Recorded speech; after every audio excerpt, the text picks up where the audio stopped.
باشا لەسەر مەترسیەکانی دۆخی سووریا لەسەر عێراق قسەکەین. من میوانێکم هەیە دکتۆر ئیبراهیم دەهش، شرۆڤەکاری سیاسی. دکتۆر بەخێر بێن بۆ ستۆدیۆی کوردستان.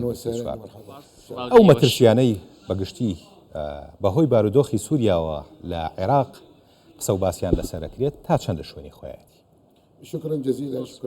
سوپاس بۆ کوردستان 24 بۆ میوانداریکردنم.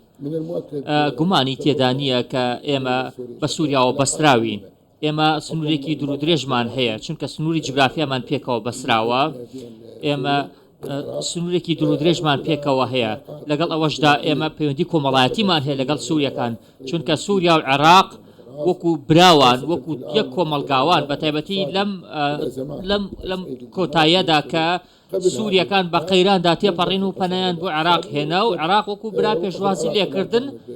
هەڵوێستی عێراق ئەو کاتە ڕوون بوو، هاوکاری سووریایی کرد، هەروەها هاوسۆزی بۆ گەلی سووریا دەربڕی بە ڕێگەی جیاواز. لەگەڵ ئەوەشدا ئێمە لە ڕێگەی سیاسیەوە پەیوەندیمان لەگەڵ سووریا هەیە.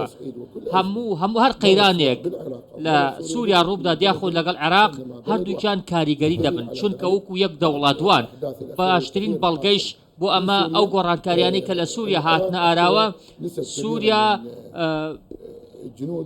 بەشێکی زۆر لە سەربازە هەڵهاتووەکانی ئەسەدی لە خۆ گرت، بەشێک لەو فەرماندە و سەربازیانەی کە لە دەستی ئەسەد هەڵهاتە بوون. دوای گۆڕانکاریەکان پەیوەندیان کرد بە عێراقەوە، پەنایان بۆ عێراق هێنا. لەلایەکی دیکەەوە ئێمە پەیوەندێکی زۆر گەورەمان لەگەڵ گەلی سووریا هەیە. لە زۆرینەی بوارەکاندا ئێمە لە ڕوانگەی ڕۆحیەوە نزیکی لە گەلی سووریاوە. ئێمە پێمان وایە کە سووریا و عێراق یەک وڵاتن، چونکە پێشتریش عێراق بە دۆخی قورسدا تێپەڕیوە و سووریا هاوکاری کردووە. ئەم دۆخە نەبووە هاوکارێک بۆ دابڕینی سووریا و عێراق لە یەکتر. ئێمە لە چەندین ڕوانگەوە پەیوەندیمان بەهێزە. ئێمە ئەمڕۆ پێمان وایە کە هەر جۆرە شەڕێک یاخود هەر جۆرە گۆڕانکاریەک ڕوو بدات لە سووریا کاریگەری لەسەر دۆخی عێراقیش دەبێت. هەر لەبەرەوە عێراق فەرماندەیەکەی و سەرکردایەتیەکەی پێویستە هەڵسەنگاندن بۆ خۆی بکات، هەروەها ڕوبەڕووی هەموو قەیرانێک بێتەوە. عێراق ئێستا خۆی لە قەیراندایە، لە قەیرانی نێودەوڵەتی و قەیرانی ناوخۆیی. ئێمە ناتوانین کە قەیرانێکی تر دروستکەی لەسەر ئاسی دیپلۆماسیمان لەگەڵ سووریا. ئێمە پێویستمان بە دیپلۆماسیەتە. هەر بۆی عێراق لەم ڕوانگەیەوە دەستگای هەواڵگری فەرماندەکەی نارد بۆ سووریا و چاوی کەوت بە محەممەد جۆلانی. کۆمەڵێک سەرکردەی دیکەی نوێی سووریای بینی لە پێناو بەهێزکردنی پەیوەندە دیپلۆماسیەکانیە، چونکە ئەم دەبینین کە بەرپرسی هەواڵگری عێراق چێتە ئەوێ لە جیاتی سەرکردە سیاسیەکان. ئەمە گومانی تێدا نییە کە ئەو نوێنەرایەتی دەوڵەت دەکات، ئەو بە نوێنەرایەتی حکوومەت ڕۆیشتووە. دەتوانین بڵێن کە پێگەی زۆر بەهێزە. ئەو وەکو دەوڵەتی عێراقی، وەکو حکوومەتی عێراقی چوەتە لای محەممەد شەرع، چونکە دەزانن کە عێراق ئەمڕۆ کۆمەڵێک سەرکردە و هێمای جیاوازی هەیە، خاوەنی کۆمەڵێک حیزبی سیاسیە، کۆمەڵێک سەرکردەی جیاوازی هەیە. ئێمە وەکو قسەی خۆم، ئەگەر هەر کەسێکی دیکە بچووە بۆ سەردانە وەکو لایەنێکی دیاریکرا و مامەڵی لەگەڵدا دەکرا، بەڵام ئەم کەسە چووە کە فەرماندەی دەستگای هەواڵگری لایەنێکی عێراقی چووە. بۆ وەزیری دەرەوە نەچووەگەرم بابەت مەسەلەی پەیوەندیەکانی نێوان سووریا و عێراق. بەڵێ ئەمە بابەتێکی هەستیارە، بابەتێکی زۆر هەستیار و گرنگە، چونکە تاوەکو ئەم ڕۆژ قەیرانەکان بەردەوامن، تاوەکو ئێستا ململانێ هەر بەردەوامە لەسەر ئاسی ناوخۆی سووریا. ئێمە دەتوانین بڵێن کە ناردنی ئەو سەرکردەی دەستگای هەواڵگری کاریگەری باشی دەبێت، چونکە ئێستاش قەیرانەکانی ناو سووریا بەردەوامن. بە تایبەتی سووریەکان دوای ئەوەن کە ئەو کەسانی تاوانی جەنگیان ئەنجام داوە دەستگیریان بکەن. وە سووریەکان هەوڵ دەدەن سۆزی وڵاتانی دراوسێ بەدەست بێنن. ئەم پرۆسەیش پێویستی بە لایەنی سیاسی و لایەنی هەواڵگریە. کەسی وەزیری دەرەوە نوێنەراتی لایەنی دیپلۆماسی عێراق دەکات، نوێنەراتی لایەنێکی نێودەوڵەتی و دیبلۆماسی دەکات. ئێمە ئەگەر ئەو کەسەمان نردووە یاخود دەستگای هەڵگری مانای ئەوەیە کە دەمانوێت پەیوەندیەکان بەهێز بکەین. ئێستا ئەوەی هاتۆتە پێشەوە وەڵامدانەوەیەکی ئەرێن نییە.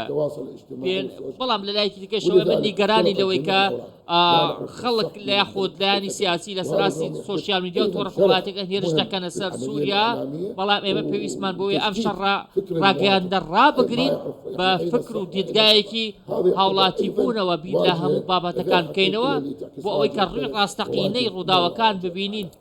پێت وان نییە خەلەلێک هەیە بۆیە ئەم زڵجەیە دروست بووە؟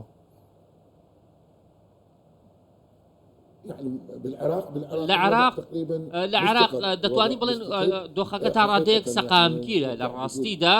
ئێمە کۆمەڵێک سەرکردەی باڵامان هەیە وەکو بەڕێسەر و کۆمار کە ڕاگەندراوێکی هەبوو بێگومان جەنابیشت بینیوتەوە باسی کردووە هەموو کەس گوێی لێ بووە کە وتوێتی پێگەی عێراق پێگەیەکی سەقامگیرە، وتوێتی کە پێویستە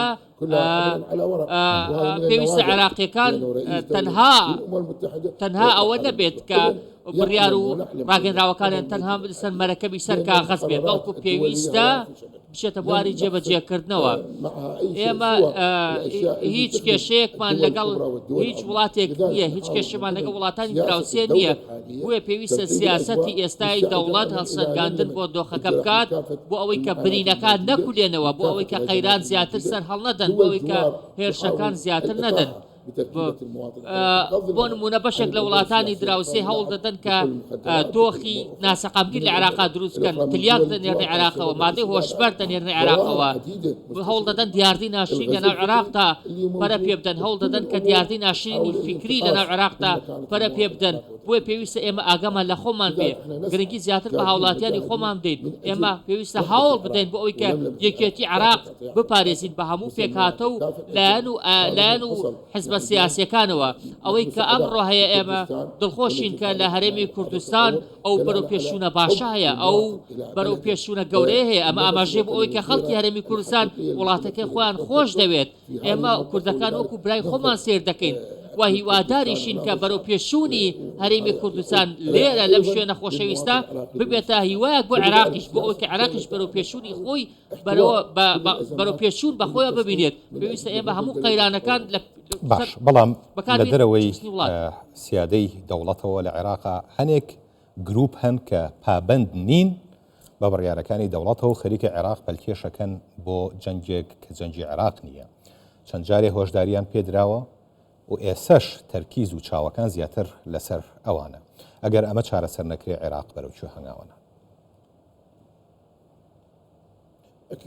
گومانی تێدانە، ئەمە گومانی تێدانە کە هەندێک لایەنی دیاریکراو بە تایبەتی لایەنی دەرێکی بە تایبەتی تەنانەت وڵاتە گەورەکانیش دەیانەوێت دۆخی عێراق تێک بدەن، دەیانەوێت دۆخی ناوچەکە تێک بدەن، دەیانەوێت دۆخەکە وا لێ بکەن کە خزمەتی سەقامگیری وڵاتانی عەرەب ناکات. هەر لەبەر ئەوە ئەم ناوچەیە بە تایبەتی ناوچەی ڕۆژهەڵاتی ناوەڕاست و شام دەکرێت ناوچەیەک بێت بۆ هەڵگرسانی قەیرانەکان، بە ئاسانی قەیرانی تێدا دروست دەبێت. هەر لەبەر ئەوە وڵاتان دەیانەوێت کە بۆ فرۆشتنی چەکی خۆیان بۆ بەهێزکردی ئابووری خۆیان ترس بڵاو بکەنەوە، یاخود کێشە دروستکەن، یاخود ناکۆکی و فیتنە دروستکەن. بە تایبەتی وڵاتانی زلهێز لە غەزە بینیمان چیان کرد، لە ئیسرائیل بینیمان چیان کرد، هیچ ڕێ و بۆچوونێکیان نەبوو لەسەر ئەو کوشت و کوشتاری لە غەزە هەیە. ئەمە مانای وایە کە دەیانەوێت جۆرە لە جۆرەکان پەرە بە و ئاڵنگاری و ناسەقامگیریە بدەن. تەنانەت داوای ڕاگیرانی شەڕیشیان نەکردووە لە کەرتی غەزە، سەرکۆنەیشیان نەکردووە. ئەو کوشت و کوشتارەی لە غەزە هەیە، کوشت و کوشتاری لوبنانیان سەرکۆنە نەکردووە. تەنانەت لە یەمەن و سوودانیش ئەمانە ئێمە هیچ هەڵوێستێکی جدی وڵاتانی زلێزی تەنانەت عەرەبیشمان نەبینیوە. ئەمڕۆ عێراق وەکو کۆڵەکەی ئارامگری ناوچەکە وایە. پێویستە ئێمە وەکو هاوڵاتیانی عێراق هەموو کارتەکانمان ڕێبخەینەوە، پێویستە هەموو کات ئامادە بێت بۆ پاراستنی خۆی. هەر لەبەر ئەوە هەموو ئەو وڵاتە زلهێزەکان هەمیشە هەوڵ دەدەن فیتنە بچێنن. بە نمونە فیتنەی تائیفیان لە عێراق چان لە ماوەکانی ڕابردوودا. ئەمڕۆژ دەبینین کۆمەڵک لایانی دەرەکی هەوڵ دەدەن لەژێر ناو ئایدۆلۆژیای جیاوازدا ململانەیە لە ناو عێراقدا هەڵبگرسێن تەنانەت هەوڵیان داوە کە ململانەی عەشائیری لە هەندێک پارێزگای عێراق هەڵگرسێن بۆ ئەوەی کە وڵاتەکە سەقامگیری بەخۆیەوە نەبینێت. زۆر باشە. ئەگەر عێراق خۆی کۆ نەکاتەوە لەم بارودۆخەی کە بەسەر ناوچەکە هاتووە، دیارترین ئەو مەترسیانەی ڕوبەڕوویە بێتەوە چی؟ بێگومان عێراق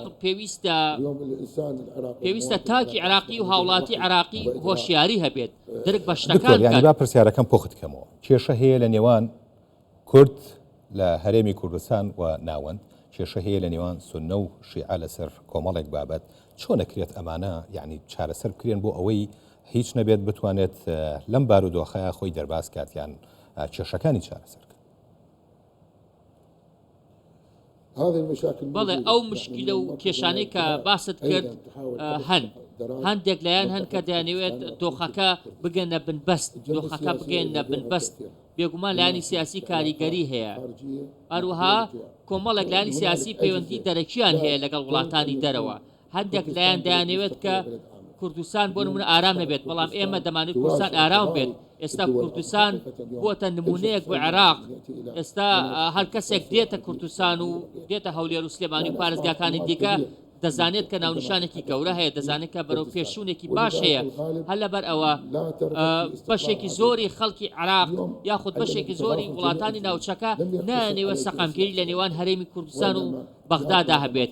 بەشێک لە نەک تەنها لایەنە سیاسەکان پێویستە ئیتر کۆمەلگای نێودوڵەتیش یاخود کۆمەلگەی مەدەنی و ڕێکخراوەکان هەڵسن بە ڕۆڵی خۆیان بۆ ئەوەی کە ئەم کێشانە چیتر پەرە نەسێنن. پێویستە ئێمە لاپەڕێکی نوێ هەڵبدەینەوە، پێویستە ئێمە خۆمان لە هێرشی میدیایی بۆ سەر یەکتر بپارێزین، پێویستە پیاوانی ئاینیش ڕۆڵی خۆیان بگێڕن لە سەقامگیری.